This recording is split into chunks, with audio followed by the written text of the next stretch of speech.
Hello. तो आज one liner GS देखते हैं। आज देखिए, पृथ्वी सूर्य के परितः अपनी कक्षा में लगभग किस गति से चक्कर लगाती है? तो लगभग 1 डिग्री डेली चक्कर लगाती है। पृथ्वी की भ्रमण गति कितनी है? लगभग 27 किलोमीटर प्रति मिनट है ना। ब्लू प्लैनेट पृथ्वी को ही कहेंगे।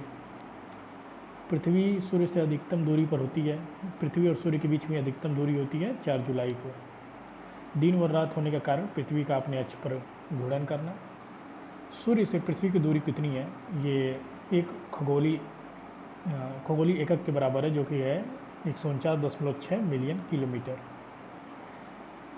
पृथ्वी अपने धुरी पर घूमती है लगभग 23 घंटे 56 मिनट 4 सेकंड। पृथ्वी पर दिन रात की अवधि समान होती है। कहाँ पर? तो भूमध्य रेखा पर। इक्विनॉक्स किसको कहते हैं? इक्विनॉक्स उस जगह को कहते हैं जहाँ पे दिन और रात की अवधि समान होते हैं। दक्षिण गोलार्ध में सबसे लंबा दिन होता है, तो साउथ जो हेमिस्फीयर होता है उसमें 22 दिसंबर को सबसे बड़ा दिन होता है। पृथ्वी के उपग्रहों की संख्या कितनी है? तो एक ही पृथ्वी का उपग्रह है जो नेचुरल है, जो चंद्रमा। 21 जून को दिन का प्रकाश उत्तरी ध्रुव पर दिखाई पड़ता है, ठीक है, 12 घंटे के लिए। आर्कटिक जो महाद्वीप है उस पर 12 घंटे के लिए दिखाई पड़ता है। यह किसने सर्वप्रथम प्रतिपादित किया कि सूर्य हमारे सौरमंडल का केंद्र और पृथ्वी उसकी परिक्रमा करती है? तो कॉपरनिकस ने। जो भी सोलर सिस्टम होता है उसके बारे में कॉपरनिकस ने बताया। आसमान का रंग कैसा है? आसमान का रंग काला है। वो नीला दिखाई देता है इसलिए क्योंकि प्रकीर्णन के कारण जब स्कैटरिंग हो जाती है लाइट की तो वो नीला दिखाई देता है, लेकिन है वो काला।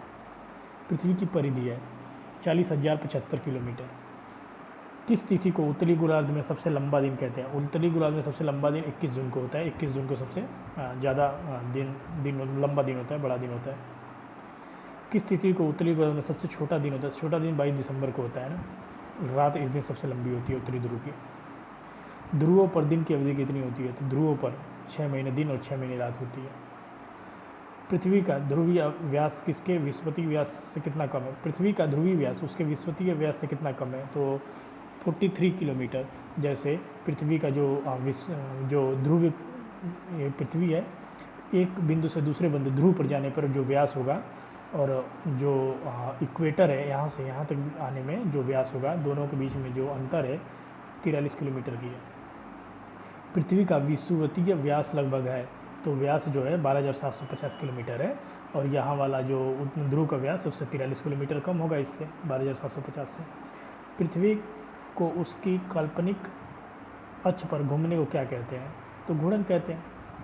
पृथ्वी की अपनी अक्ष में, अपनी कक्षा में गति किस प्रकार की होती है? तो पश्चिम से पूर्व दिशा में।